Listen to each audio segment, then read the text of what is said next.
My wife kicked me out after her best friend claimed I tried to make a move on her. 5 months later, the friend admitted she was jealous. I served divorce papers and she broke down. My entire world imploded because of a single lie. One moment, I thought I had everything.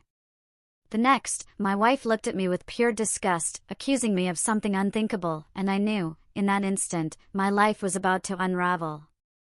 Here I am, at my brother Ethan's place. It's 2 a.m., and I can't sleep. Just trying to figure out how I ended up here, after everything I thought we had. I'm Daniel, 34, working in cybersecurity. Until yesterday, I truly believed my marriage was rock solid. My wife, Olivia, is 32, a physical therapist. We'd been together 9 years, married for 6. No kids yet.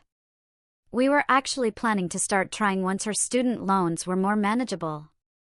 Her best friend, Chloe, had been in our lives since day one.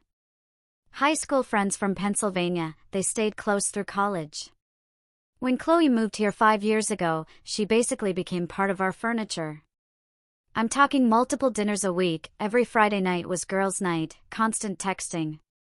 At first, I didn't mind.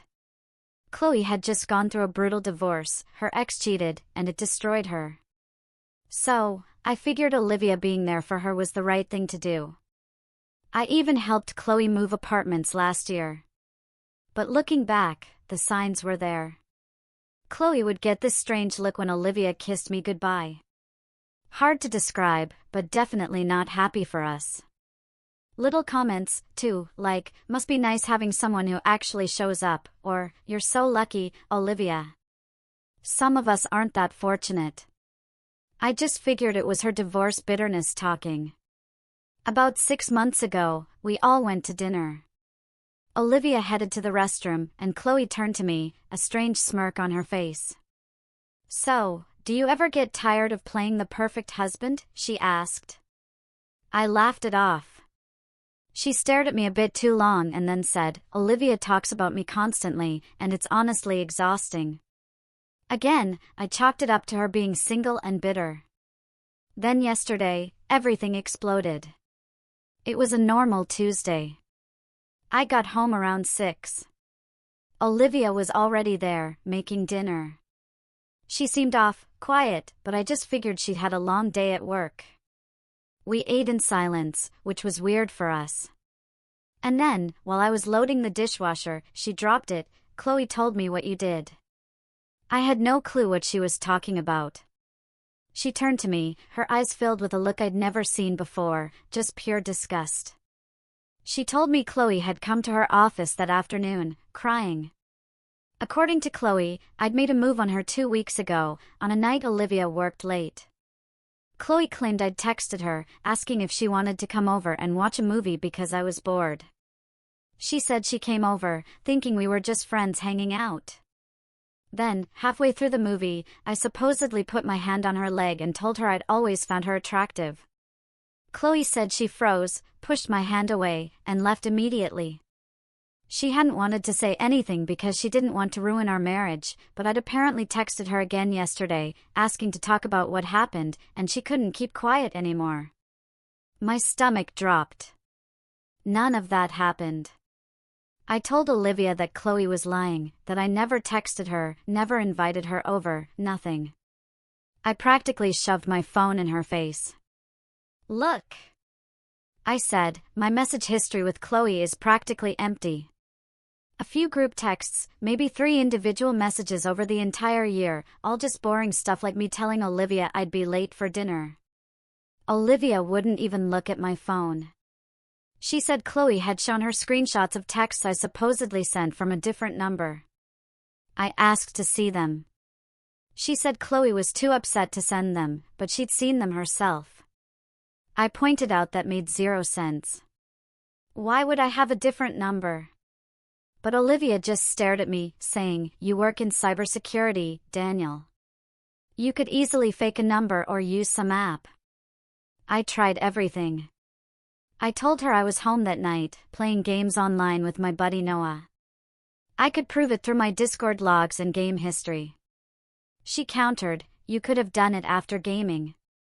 I said, Fine, check the Ring doorbell. It'll show nobody came over. She just said, you probably deleted the footage. Every explanation I gave, she had a ready counter. It felt like she'd already decided I was guilty, and nothing would change her mind. I asked why Chloe would lie about something like this, and Olivia just screamed that Chloe was her best friend and had nothing to gain from lying. Then she started crying, saying she had defended me at first, but Chloe had shown her the texts. Then, she called Chloe right there, on speaker. Chloe was sobbing, saying she was so sorry. She never wanted this to happen. She just couldn't live with the guilt. I tried to speak, but Chloe's voice, thick with tears, came through the speaker. Please, just admit what you did, she sobbed. Don't make this harder on Olivia. I shouted that she was lying, and Chloe started crying harder, saying she knew I'd deny it and try to make her look crazy. Olivia hung up and told me to pack a bag and leave. I stood my ground. No way, I told her. This is my house too. I'm not leaving because of some ridiculous lie. That's when she said it. If you don't go, I'll call the police. I'll tell them you're making me feel unsafe. That threat, it just broke something inside me. I grabbed some clothes, my laptop, my toothbrush, and left. Sat in my car for maybe 20 minutes, just staring at nothing, then drove to Ethan's apartment. Ethan opened the door, saw my face, and pulled me inside without asking questions. I told him what happened. He was pissed. He'd met Chloe at holidays and family stuff and never liked her. Always said she gave him weird vibes, that she was too attached to Olivia.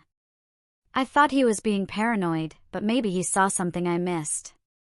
Ethan said I needed to get a lawyer immediately, that false accusations like this could destroy my life. I couldn't sleep that night. Kept replaying every interaction with Chloe, trying to figure out if I'd done something that could be twisted. Came up with nothing.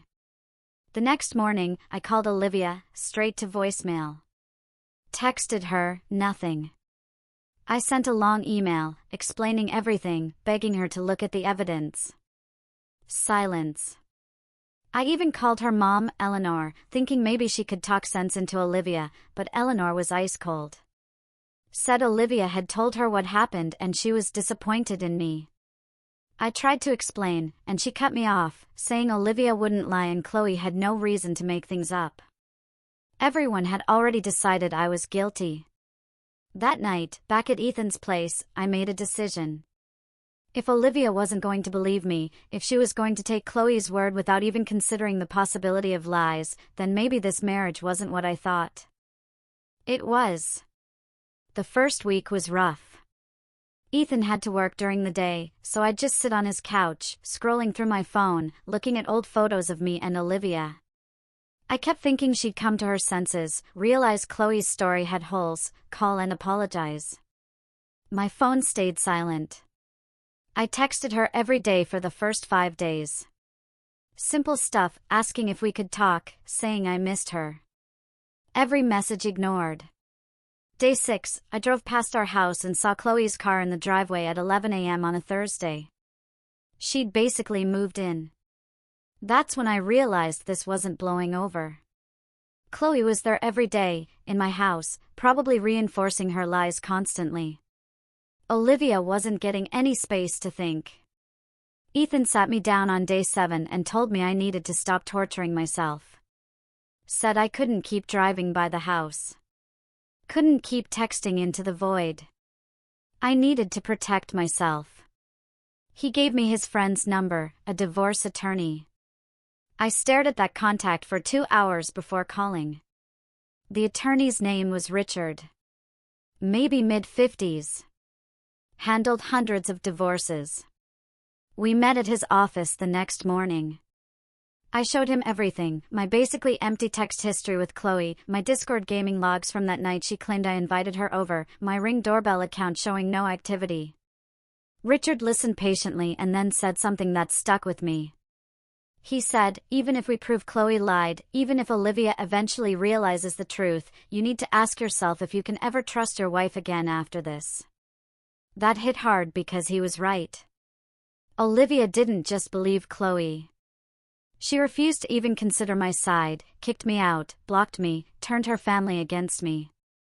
Richard said we should file immediately. He explained that in our state, there's a mandatory 60-day waiting period after filing before anything can be finalized. Longer if there are disputes over assets or if one party contests. He said we should get ahead of it, file the paperwork, and if by some miracle Olivia came around before it was done, we could dismiss the petition, but at least I'd be protected. I signed the initial paperwork that day. It felt surreal, like watching someone else's life implode. Richard said Olivia would be served within a week. I left his office and just walked around downtown for hours. Ended up at this park by the river where Olivia and I had our first date 9 years ago. We got ice cream and talked for 5 hours straight. I remember thinking that night that I'd probably marry her someday. Now here I was, signing divorce papers because she believed lies over me. That night, I finally called my best friend, Noah. He was the one I'd been gaming with the very night Chloe claimed I supposedly made a move on her. I told him everything, and he was shocked. He offered to call Olivia and confirm I was online with him that whole evening. "Don't bother," I said. "She wouldn't believe you either." Noah mentioned that Chloe always seemed off to him. He remembered this Christmas party 2 years ago when she got drunk and was weirdly touchy with Olivia all night. I remembered that, too. We all just laughed it off at the time. Week 2, I started functioning again. Couldn't stay at Ethan's forever, so I looked for apartments. Found a decent one-bedroom about 20 minutes from work. Signed a 6-month lease. Ethan helped me move my stuff in, which wasn't much since most of my things were still at the house. I bought cheap furniture, tried to make it feel like home. It didn't. The place felt empty and depressing. I threw myself into work. My boss noticed I was off but didn't ask questions. I started staying late, taking on extra projects, anything to avoid going home to that empty apartment. I also started hitting the gym every morning before work. Ethan suggested it. Said it helped him through his breakup a few years back. I hadn't worked out regularly since college, but I needed somewhere to put all this anger. It actually helped. Something about lifting heavy weights makes everything else feel manageable for a bit. Week 3. Still no word from Olivia. The divorce papers had been served. Richard called, saying Olivia got them and apparently freaked out. Her mom, Eleanor, called his office screaming about how I was abandoning my wife when she needed me. How dare I file for divorce? Richard calmly explained that her daughter kicked me out over false accusations and refused all contact. Eleanor hung up on him. Part of me hoped getting served would wake Olivia up, make her realize I was serious. Still nothing. Then something interesting happened. One of our mutual friends, a girl named Casey who works with Olivia at the clinic, reached out to me on Instagram. Said she didn't know what happened, but she didn't believe I would do what Chloe was claiming. I asked why, and she said Chloe had been acting really weird lately. Practically living at Olivia's place. Gets defensive when anyone asks about me, and honestly, parts of her story just don't add up.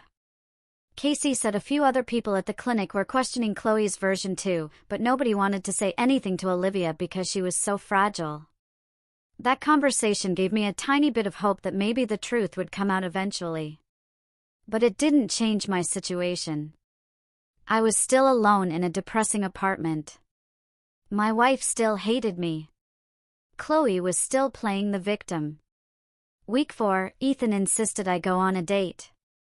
Set me up with one of his girlfriend's friends, a girl named Ashley. She was nice, worked in marketing. We got drinks downtown. I tried to be present, but my heart wasn't in it. Halfway through, she just looked at me and said, "You're not over your ex, are you?" I apologized. Said I was going through a divorce and probably shouldn't be dating. She was cool about it. Wished me luck. I went home feeling even more alone. By week 8, I was starting to accept this was my new reality. Olivia wasn't coming back. Divorce was moving forward. I started making plans for what my future might look like. Maybe move cities. Start fresh. Focus on my career, go for that senior position. Opening up. Travel.